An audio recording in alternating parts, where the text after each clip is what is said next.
Welcome back to Nick Learns Thai. I'm Nick. In this video, I want to take you through my 4 strands study planner and tracker.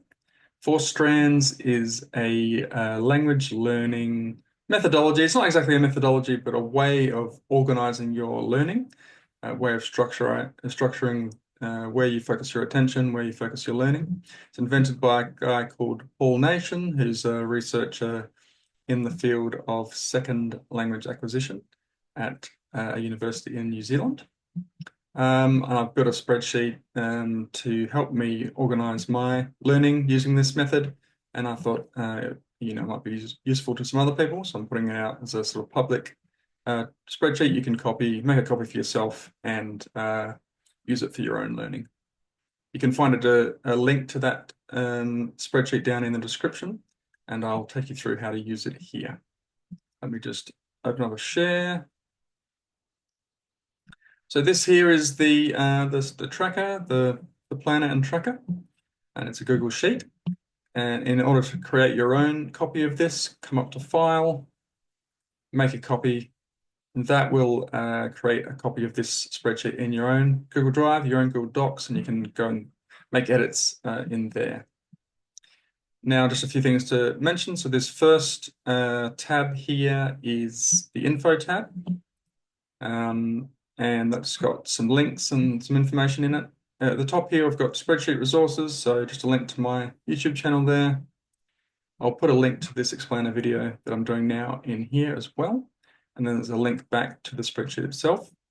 And I'll keep the spreadsheet, this public version of the spreadsheet, the template version, updated. So I've got just one update here, which is where I'm publishing the spreadsheet, which is today. And so just check back on this link from time to time if you want to see any updates I make to the tracker here. Then we've got some information about sort of the methodology itself. So the main thing to look at for that is this PDF here, published by Paul Nation. That's this one over here. What do you need to know to learn a foreign language? Paul Nation. Published 2014. I'll go down to this one here. And he just talks about, what this method is about.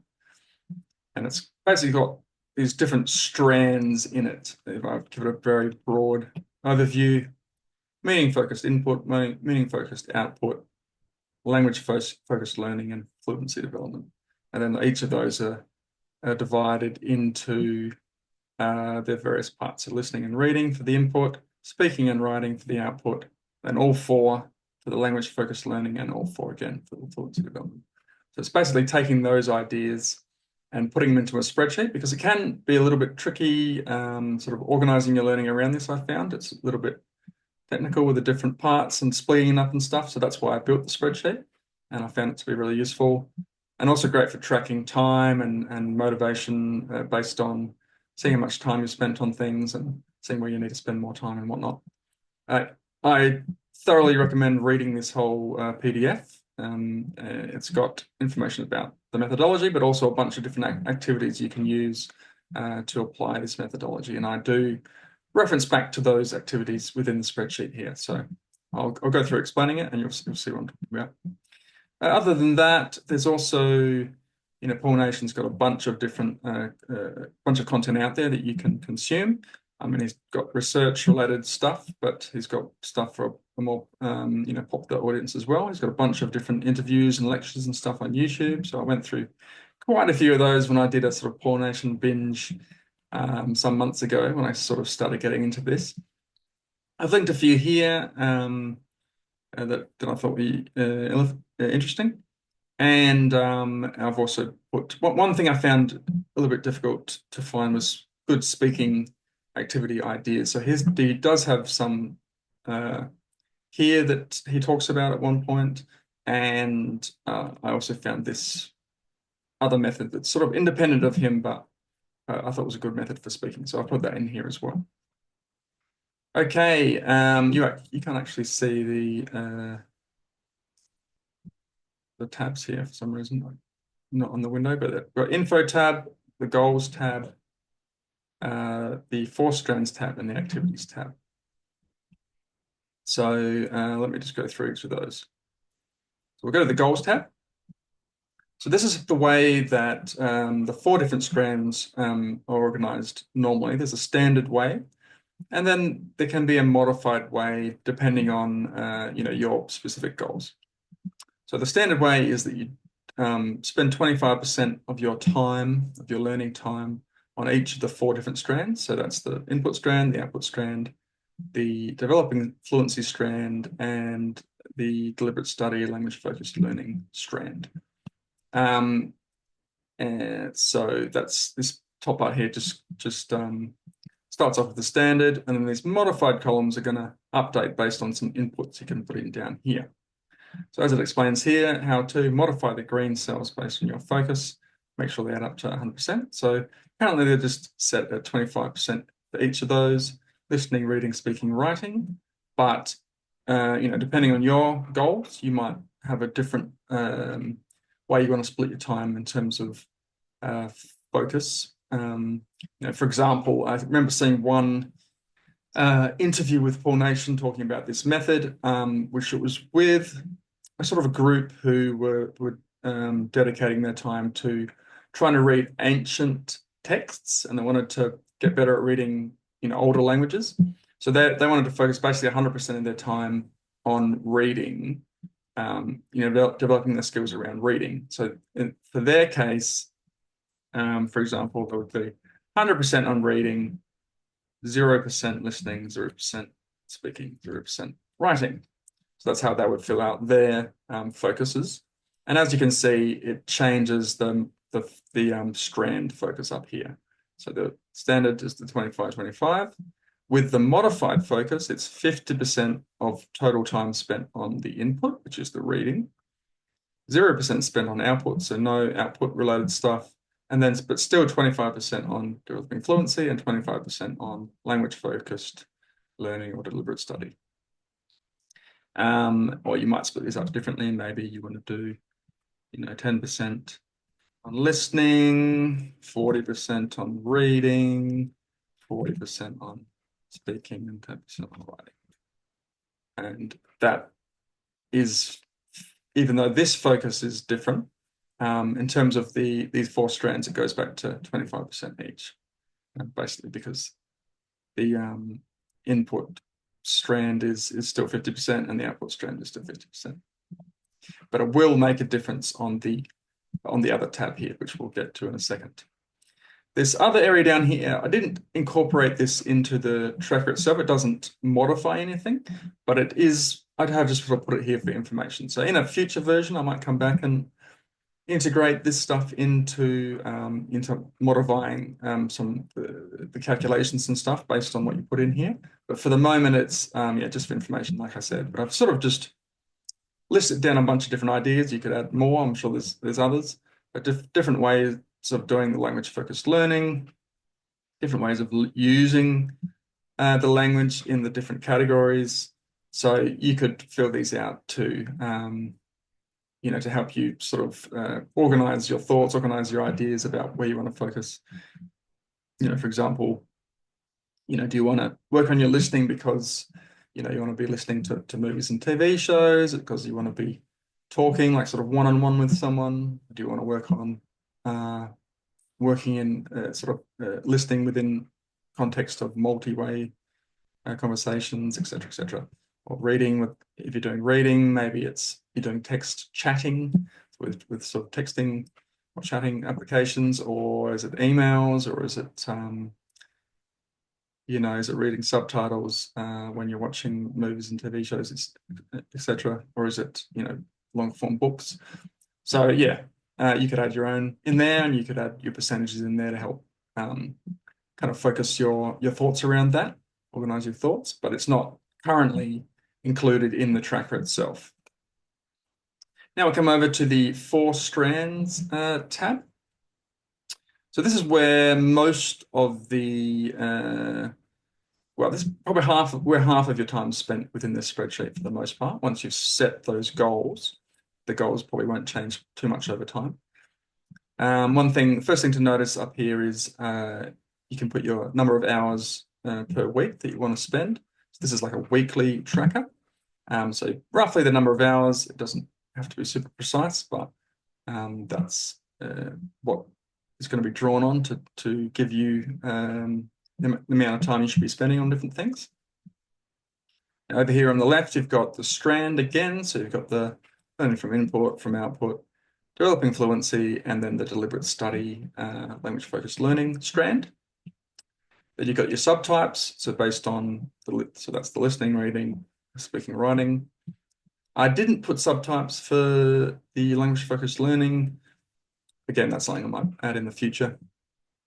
So then we've got standard, percentage split, and hour split. So the hour split, so the percentage split is based on what it does draw on what you've put in the goals tab already. But at the moment, even though I've got a different focus here, it still adds up to 25% per strand. So this is basically what it's going to look like at 25% per strand. So you've got 12.5% for each of listening and reading on the standard for this type of input. You've got 12.5% for each of speaking and writing for the output strand. Then you've got 6.25% for each of the 4 skills in the developing fluency strand, and then 25%, the remaining 25% spent on the deliberate study strand. And this is the hours per week that adds up to based on this total here. Now, what we could have over here is the modified splits and hours per week and minutes per day based on what you've put in the goals tab. So you'll notice that this split is different from the standard split. So if I just go back to, let's just put these here to one side for a second.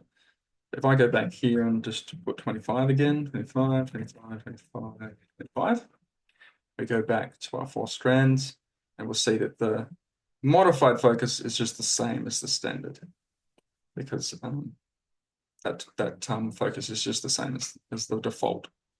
But then if we come back to our tab here again, put these modified ones back in, and we go back to our 4 strands, and we've got that modified focus now. So based on that modified focus in the goals, now instead of spending 12.5% on listening, we're spending 5%. And we're spending more time on that reading because that's a higher focus. So instead of 12.5 for the reading, it's now 20% of your time, etc., etc., etc. So they're all modified based on that focus. And then there's a modifying the number of hours per week as well. So instead of 1.8 hours for the listening, it's now just 0.7 or 6 minutes per day. So that basically sets the time. And Paul Nation says, he makes a point of saying that it's not meant to be exact. So don't worry about that. I wasn't able to do exactly 6 minutes today. Don't get too worked up about that. It's just meant to be kind of a guide to help you out. And these are just a guide to help you try and structure your time. But don't get too worked up if it's outside what's written here. Now we've got this other column here, which is this week's progress, and that's tracked over in the activities tab. I'll go there in a second, but before we get there, basically, I do it, like I said, week by week. So at the end of the week, so during the week, it'll give you the progress here, put the numbers in. I'll show you how that works in a second. And then at the end of the week, you can go ahead and copy this set of columns, including this one, and you put it over here into the records section. And then the top here, you can write something that identifies the week if you want to keep track of that, and that's what I've done here. And then these green columns, they tally up the weekly data and give you an overall for the amount of weeks that you've got there. So you're not only tracking week to week, within the week, but you're also tracking over time as well. So you can sort of see, okay, over the time, so this is 3 weeks in this case, this was the split. a total of 18 and a half hours split like this, and this is what it looks like as a percentage. So then over time you can kind of come back and look and say, oh, so I was wanting to spend 5% on listening, but I actually spent 10%. So I was a little bit over on that. So then you can try and kind of reflect on that to try and bring it back into the balance that you want it to be. Now let's jump over to the activities. So activities tab, got a bunch of different activities listed down here on the left. Got some columns here I've just kind of put in, again, just for your information. They don't affect anything. So time, efficiency, quality, motivation, fun. You could change these columns, you could add more, you could delete them or hide them if you don't want to use them. I haven't put anything up here. I've sort of put some numbers down here. I don't really use these too much, but again, it's kind of just organizing my thinking. So the way that I sort of think about these, for example, with language exchange, for example, if I'm doing a language exchange for an hour, 30 minutes of it's going to be spent on my target language, which is Thai, and 30 minutes is going to be spent on, speaking the other language, which is usually going to be English, because I only speak English as my other language. So you could say overall it's 50% effective in terms of learning. I'm only spending 50% of the time on my actual learning. And then in terms of the individual parts, roughly 50% of that 50% that I'm spending in Thai, I'm doing roughly 25%, roughly 50% of that time, so 25% overall is being spent on the speaking portion, and then roughly 50%, so 25% overall for the exercise is spent on the listening portion of the conversation. So that's the way I kind of separate it out, and then I also carry that through when I record my time. So if I do a language exchange on a Monday here, and I do it for an hour. The full thing is for an hour, but I only spent 30 minutes of it on Thai, of course. Then I'll usually record 15 minutes for the speaking and 15 minutes for listening portion within that conversation. And it's important to note, so this first column is that sub-skill, so speaking, listening, writing, reading, or yes, yeah, those 4 skills. And then this second column here is whether it's developing fluency, whether it's an input-focused activity, an output-focused activity, or a deliberate study, language-focused learning activity. Now, as to the way you split those, I mean, you get a bit of an idea of what Paul Nation recommends by reading that PDF I mentioned. Outside of that, though, I mean, it's going to be sort of up to you to some degree. You sort of, broadly speaking, the language-focused learning, deliberate study stuff is more like studying the elements of the language. So, your grammar, pronunciation, practicing the vocabulary, learning new vocabulary and then practicing them, and things like that. So sort of things that fit into that bucket can go into the deliberate study, language-focused learning. Fluency development is about getting better at using the stuff that you already know. So it's not so much learning new stuff, it's about sort of having conversations, doing extensive reading, listening, where you should, listening to something where you already should know all the words sort of in it, and that you're just trying to practice the listening and getting better and better at improving your comprehension. So those are the sorts of things that go into fluency development. And then sort of anything else outside of that is probably going into either input focused or output focused. So again, refer to the PDF. And like I said before, I do have some columns here. So all of these activities are things that came from that PDF, that book. And I've put the numbers here to give you a reference if you want to refer back to that and see how Paul Nation describes doing it. A lot of these things are kind of commonly used activities as well. So you probably find information online as well from other people about how they've applied those. So you can do that as well, but refer to the book perhaps as the first port of call. So I've got a page number and an activity number for each of those activities that I got from the PDF. So let me just put in a few numbers here. So I've got 2 columns for each of the days. First, I usually basically just use the first column, but I added that second column in case you wanted to write any notes. Perhaps if you discovered a new or started using a new activity and you wanted to make some notes around effectiveness or anything really. So that's just there as an additional thing to put in notes. Important to note that when you're recording your time, don't record it next to sort of the name of the activity. Record it next to the individual parts. So let's say, it's 15 minutes, and then on Tuesday it was 50 minutes, 50 minutes.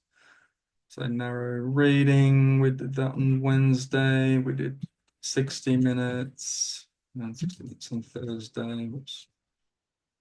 And then, 10 minutes on Friday of this, 10 minutes on Saturday. Okay, this is some example numbers. Filling out the spreadsheet, you can see it totals them up over here. And then we go back to our 4 strands tab. It's put that data into the yellow column here. It gives you a total of 3 hours.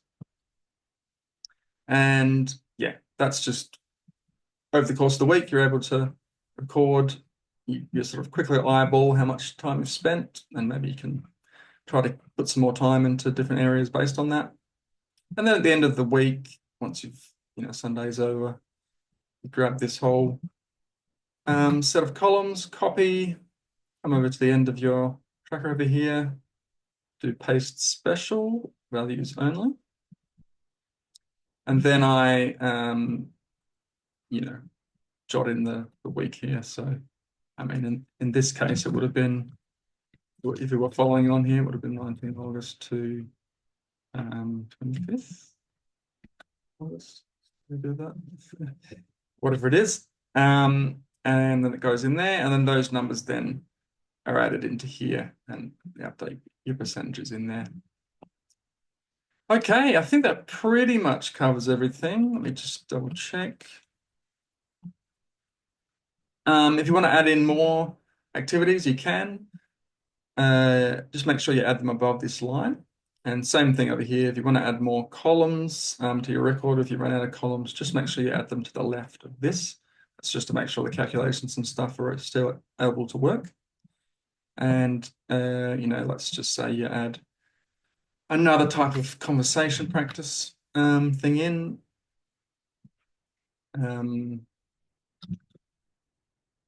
Conversation with X. Another method. Yeah, fill in these details and just make sure over here that is the formula, the adding formula is added in all right. And yeah, like it has done there, that just looks fine. And maybe you just want to check that it's calculating. So yeah, put some numbers in and make sure it fills across into your tab. Okay, I think that pretty much covers everything. If you've got any questions, please put them down in the comments below. If you're interested in following along with my journey, I'm mostly on this channel talking about my journey learning Thai, but I also am producing resources that could be useful for other language learners like this one. So if you're interested in following along on my journey, please subscribe, maybe share this video with a friend, and yeah, I'll see you in the next video. Thanks very much for joining me. Yeah.